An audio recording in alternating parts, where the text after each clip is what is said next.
Hey team, in this video I wanted to cover Salesloft templates along with Salesloft snippets, what they're used for and how they differ. And so I'm at Salesloft now. If you log into Salesloft, you'll be sent to your home screen here. and you can navigate to your templates right under the phone icon for calls. There's this page looking icon. If you click on that, it's going to be templates, and it's going to default to your personal templates. But then you can also click on the side and look at the team's templates. Now, um, what templates are, I think we've all used an email template before. It's meant to just reduce the amount of time that you're sending the same email or very similar emails over and over again. Um, and so it's best practice that if you find yourself sending it the same email at least 10 to 15 times a month, you should probably go ahead and create a template so that you can either just plug and play, insert the template and hit send, or at least insert the template and then only have to do, say, 5% editing to get it completely across the line, because those seconds turn into minutes, which then turn into hours. And so you can really save hours of each month just by being smart and utilizing templates to your best capability. You click on templates, and I'm just going to go back to personal templates here.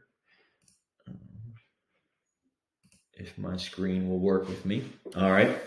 So from here, what you can do to create a brand new template is come up to the top right. You'll see a create template option. For you, it should only give you the option to choose a personal template, not a team template. So you can hit personal template. And then in here, what you can do is you can name your template. So let's just say I'm going to call this proposal follow-up.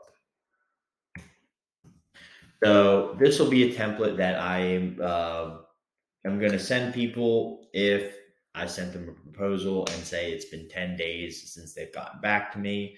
And I just know that I'm going to say pretty much the same thing to each person with maybe slight personalization added in there. So I'll just you can put in the subject line here.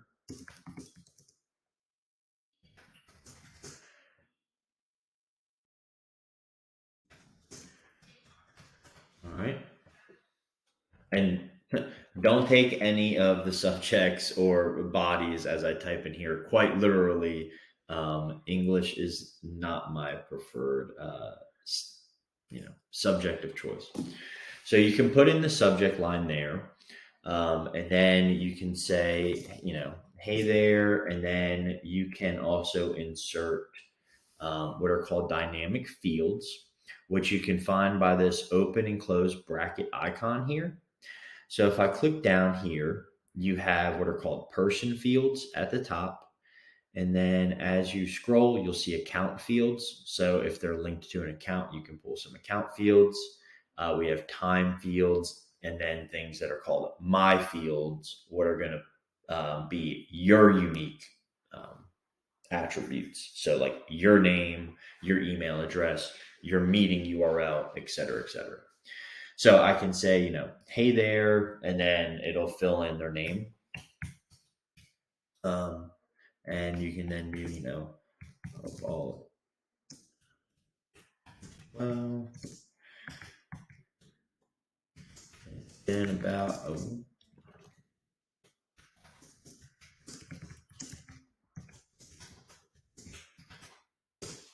and then another field that we have in Salesloft is called property name. Sometimes it may be filled out, sometimes it may not be. So if it is something that you feel may be blank at times, what you can do, if I'm not mistaken, is you can go ahead and highlight this. so that it'll be highlighted when you insert the template, so you can just double check to make sure it's filled in. Or what you can also do here is you can simply just say, you know, your community.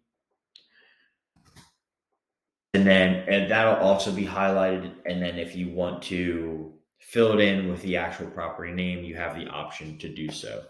But like if you want to make it vague on the front end so that if it accidentally sends without the property name, you're still kind of in the clear there. So I can put that in. Just wanted to see.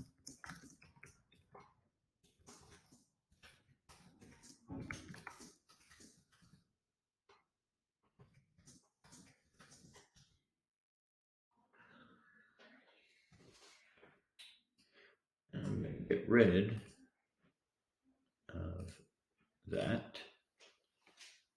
So, like, obviously, you would articulate much more here, but and then at the end, you can just say if you want to chat proposal or deck, feel free to.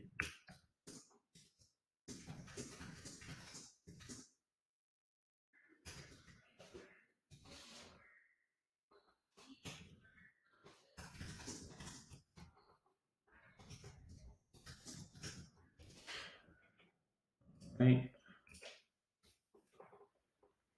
And then what you can do here is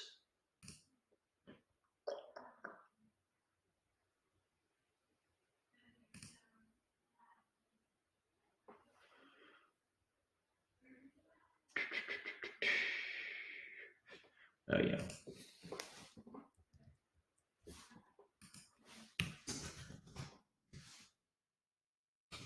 And then you can put your calendar link at the bottom so that you can say, hey, would love to chat. Let me know if you have any questions. Also, if you just want to book time with me, you just have it set up very simple so they can click that link, choose an available time on your calendar.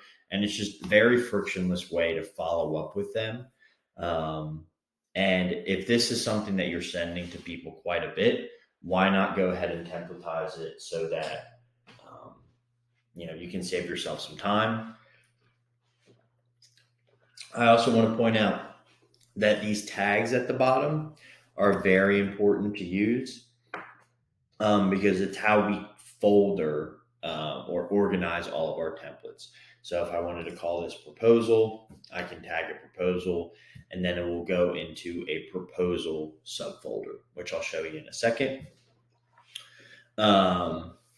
And then you have this preview on the side here, and then you can also send yourself an email preview as well, so you can see what it would look like in Gmail.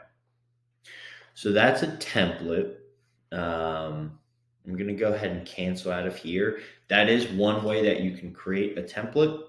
Another option would just be to go to the team templates themselves, and then you can check the box on one, and then you can hover over this little icon here to copy it, and you can create a clone of an existing template and then just tweak it if it has a lot of the good bones and structure that you already were going to put in there. It kind of gives you just a better starting point. So, like, for example, this is one that Renee made. She sent it 23 times. It's gotten a 30% click rate and a almost 18% reply rate. So that's really good template. So if we click on it here, it's obviously supposed to be a follow-up because she tagged it with follow-up, and has the first name tag here. Just great to chat with you. Has a link to our 90-second video of how Fetch works from the resident side of things. So, like, just great example of something where, hey, we're always going to send a follow-up email. Why don't we keep the messaging consistent?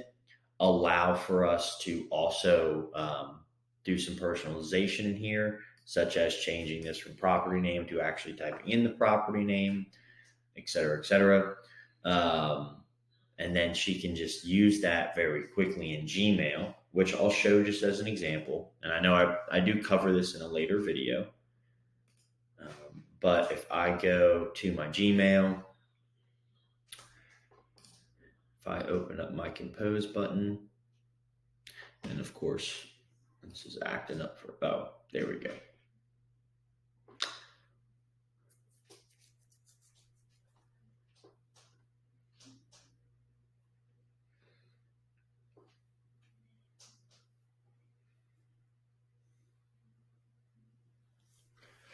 All right. Let's try this again. All right, let that load. Give that a second. Perfect. Awesome. So, why I love Salesloft templates is because you don't have to be in Salesloft or Salesforce to use them. They're accessible directly in your Gmail, and they're pretty easy to use. So if I just put in a client here and I wanted to go to insert templates, say we just had a follow-up meeting, I can search for that tag follow-up.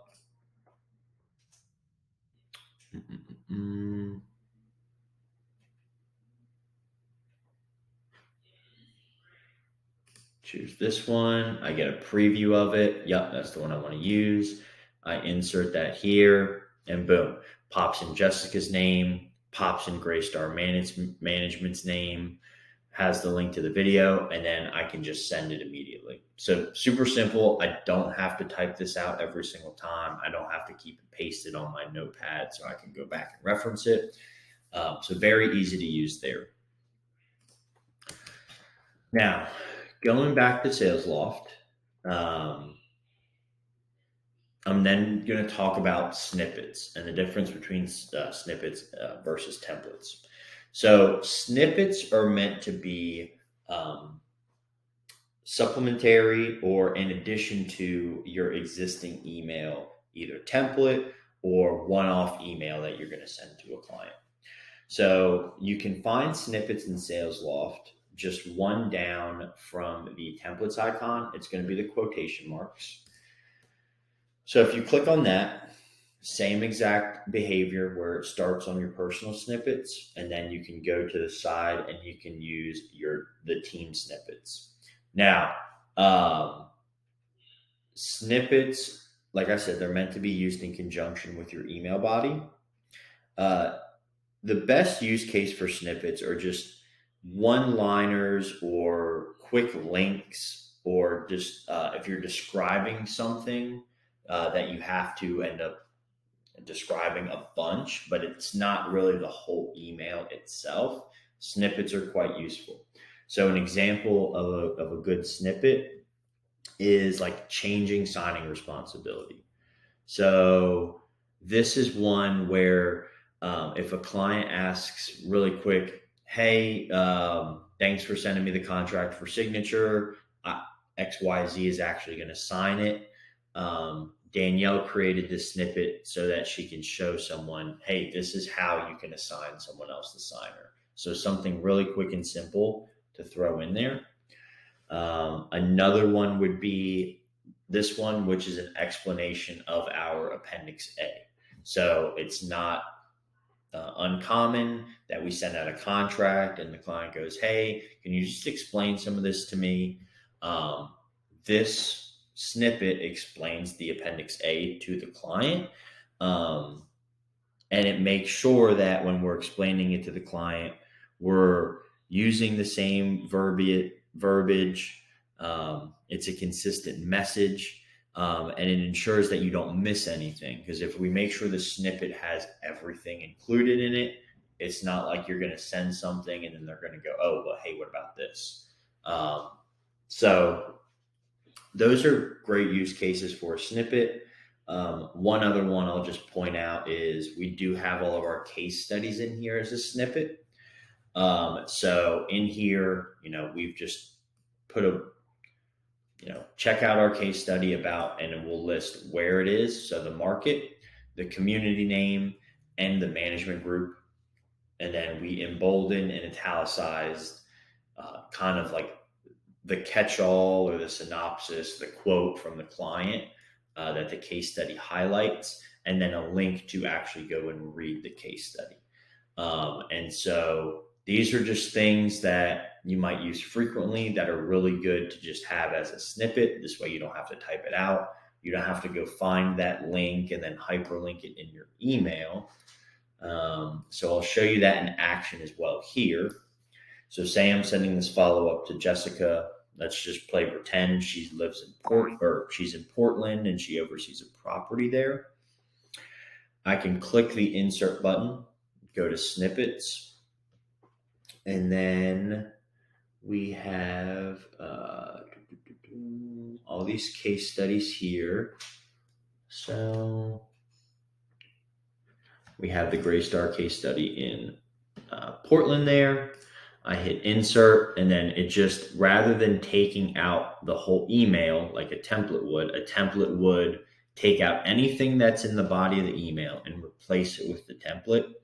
The snippet instead just adds it in line to your template wherever your mouse is. So if it was up here, it would insert it here, down here, etc. So just really good one-liners to hit back with clients so that you're not having to type these out all the time. Definitely would suggest that you take advantage of them, especially as you're prospecting or building your book of business. Time is always of the essence, and so save it where you can.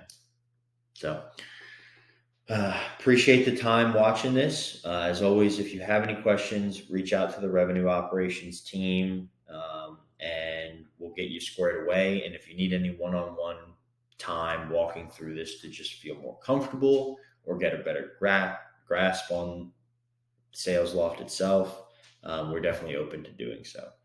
So thanks and have a good one.